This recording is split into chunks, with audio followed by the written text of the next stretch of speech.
So it is true. I have started more than one. I am on my 5th startup. And some people call themselves serial entrepreneurs. I refer to myself as a chronic entrepreneur because, let's face it, it is a little bit of a sickness to choose this over and over and over again. For me, though, it started very early. Certainly, it wasn't the life path. My initial career trajectory was very prescribed.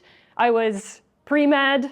I was doing everything that the family expected. You become a doctor, a lawyer, an engineer, and that is that.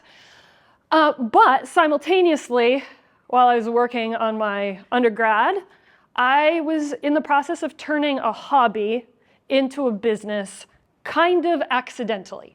It's because I loved photography, I loved filmmaking, by the way, so all these toys here, I'm just eating up right now. I loved it, and my boyfriend at the time also loved it. And we thought, well, look, if we start shooting things for other people and making a little bit of money from our hobby, then we can buy new gear and increase our skills and make it sustainable over time. So we're doing our schooling and we're doing this photo and filmmaking thing. And by the time we're ready to graduate, our business is doing well enough that we've paid off our student loans and we're starting to get requests beyond North America for our stuff. Fast forward like 2 or 3 years, and we are working with the biggest brands in the world. We're traveling across the globe.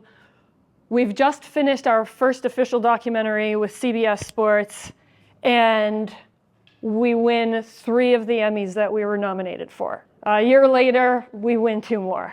And we're like, okay, something's working. Along the way, though, and we can talk, like we've got a whole Q&A. We can talk in a little bit more detail about what led to that success, because I like to say that it was an accidental startup, but there was a lot of intentionality behind how we grew it.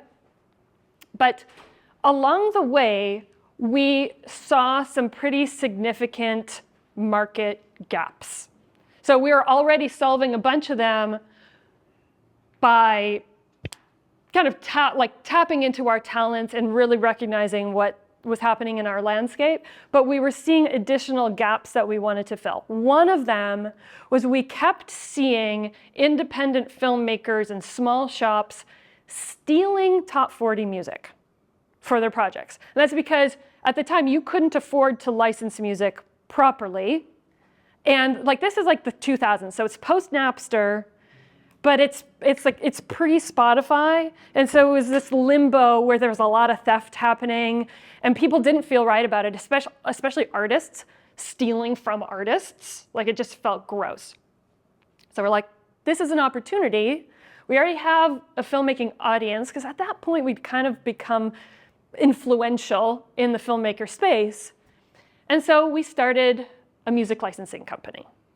And this was really wonderful because, not only were we addressing a market need, but we were helping artists just like us find really great music. But in doing so, it was funding these musicians who could now maybe quit their 9-to-5s that they didn't really love because they're now making money off of their music and focus on their true passions. We loved that. We found another market opportunity shortly thereafter where it was something that we were running into ourselves even. We were working on these projects, and we didn't always have the capacity to shoot original footage, and we're looking to stock footage sites to download something that maybe someone had created. But there was nothing affordable. Again, it was like that same problem that we're seeing in the music side. And so we decided, okay, let's create a footage licensing, stock footage site. We already had the audience, again, because we were already serving a lot of filmmakers. And so we didn't have to start from scratch every time. We also didn't have to raise venture capital for any of this because the parent company that was started in the dorm room was doing well enough that it could bankroll these kind of side projects that eventually became their own entities.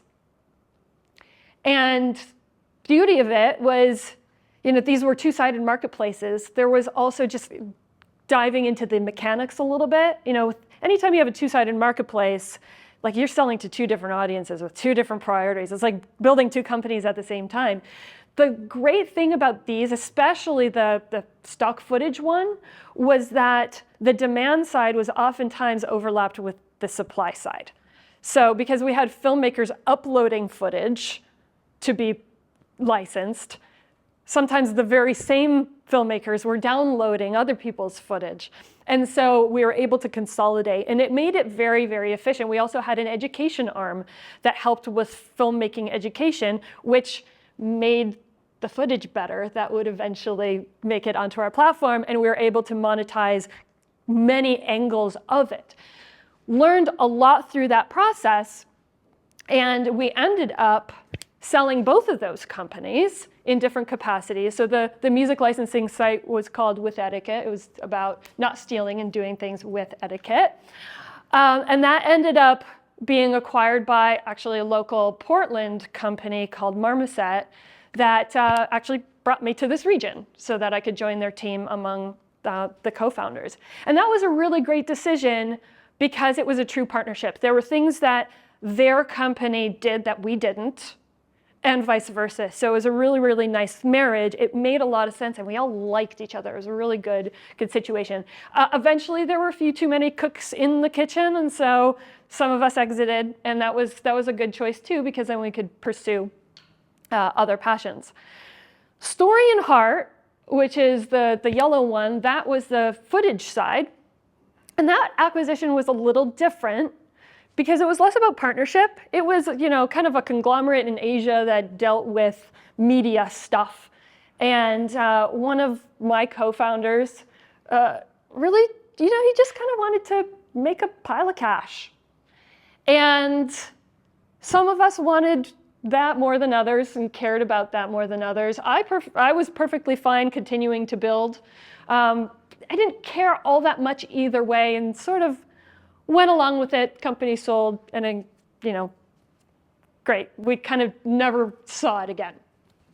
And looking back at that experience got me reflecting on the things I feel that I did right in my career and the things that I didn't.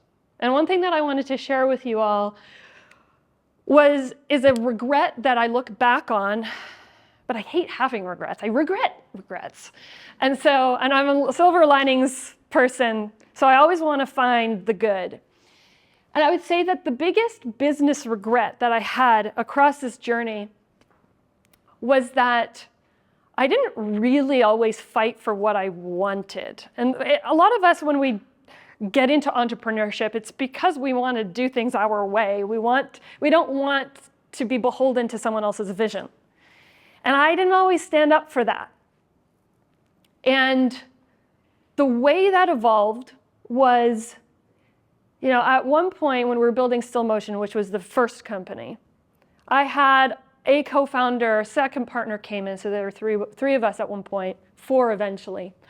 And all of us got into this business because we loved the craft. We loved the creative part of what we were doing. None of us liked business. None of us had a clue about how to build a company. But bookkeeping had to get done. Taxes needed to be filed. The operational part of the business was being left behind, and nobody wanted to step up because we didn't know how, we didn't like it. But at one point, I was like, if we don't do something, we're going to go out of business or worse. So let me do it. And so I sacrificed my creative pursuits and being behind the camera. and focused on, all right, let's clean this up, but also let's create some processes so that this can be scalable and sustainable. And that I regret in some ways, because I didn't get to do the thing that I loved. And in fact, for years, I played the support role. And I did not enjoy it, and I was not appreciated because nobody wanted to do it. So no one really even recognized that it had any value. And I just felt like I was doing all this BS, and for what? But the silver lining is that it taught me a hell of a lot about how to run a business. And because two of those businesses were two-sided marketplaces, it taught me how to build those, which comes in extremely handy now as I build the current startup, Radious, which is also a two-sided marketplace, has the exact same dynamics. But here's the biggest difference. It turns out I don't hate the business stuff. I thought I did when I was in it, but it's that I hate being forced into stuff. I hate not having the autonomy to choose. And I see a lot of heads nodding. I think that is a lot, that it's like autonomy is an innate human need. And when we feel boxed in, we don't do our best work, we don't live our best lives. And that's how I felt then. But now in running Radious and getting to build it with a team that is aligned on the vision, and we communicate in much better ways than we ever did at the previous companies, none of it feels forced anymore. And it actually turns out that I love it. I've gotten good at it because I'm practiced, but now I actually also love it. And there's a huge difference. And the reason also that this is so apropos is because the entire ethos of this company is about employee autonomy. Because we are creating a solution that prevents the need to force people back to offices that they don't want to go to, that allows companies to offer their employees a level of flexibility, choice, and freedom in ways that are sustainable for the business. That is what we're about. And it comes from a very, very personal place. So there's a lot I know about what I'm doing now, but let me just tell you something that I didn't even know how to spell VC when starting Radious. And this is a venture-backed company. This is the first time, because all the other ones, they were bankrolled by that original parent company, but that was all in media. This is real estate. This is a big left turn for me. And the model, there's more starting from scratch than ever before. And the margins of the actual unit economics require capital in order to reach the scale that allows for profitability or even breaking even. I knew nothing about the venture capital world 3-4 years ago when we started this, and I'm still learning. Because every stage, it brings a whole array of unknowns and lessons, which I've learned a lot about. But man, it's intimidating. And one thing that I've learned along the way is that, I mean, obviously, like there's that cliche, you got to get comfortable with discomfort if you're going to be a startup founder and all of that stuff. But there's a reason that even though it's daunting, I kind of went into it anyway. And it's because I've, over the last 20 years, had the privilege to build what I refer to as a precedent bank of self-belief. I have not always been fearless. And I mean, even now, like it's not about fearlessness, it's about being afraid but doing it anyway, sort of thing, and believing that you've got what it takes to overcome it. And I've not always felt that, and I know that not everybody necessarily feels it, and we go through chapters of our lives where we feel it more than others.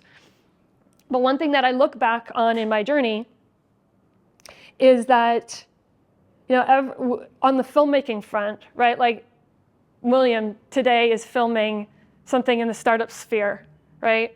Last time I saw him, we were filming in the real estate sphere. Like, filmmakers parachute into different contexts every project. You know, one day we were doing a documentary about ending child slavery. The next was a project with the UN. The next project was with like the biggest company on the planet doing technology. Like, I got really used to being the noob, but also being a subject matter expert in one field that could allow them to tell their best story.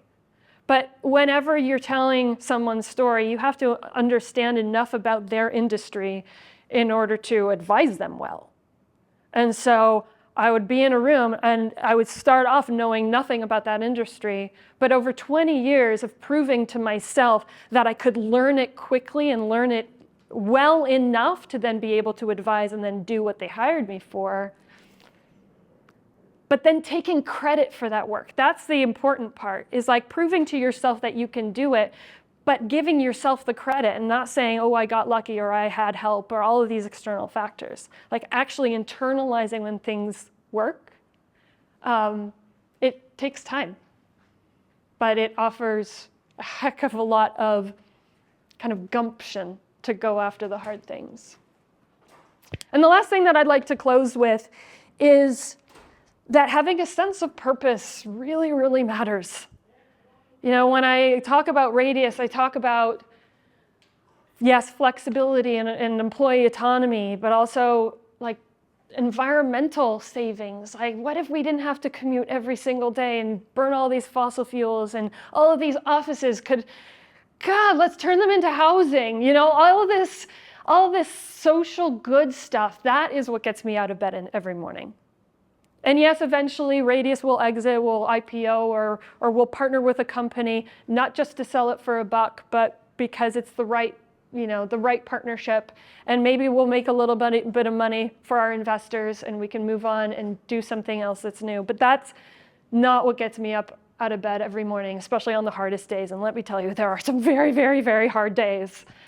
It's that sense of purpose. And at the risk of sounding cliche, like you need to anchor yourself to something, because when it's this hard for an extended amount of time, you got to have something that you really believe strongly in. And so this is what we're building right now. And I am very happy. I think we have a Q&A scheduled. If you'd like to learn a little bit more about the actual platform, feel free to scan the QR code. You can browse spaces in Vancouver and Portland, and yeah, thank you.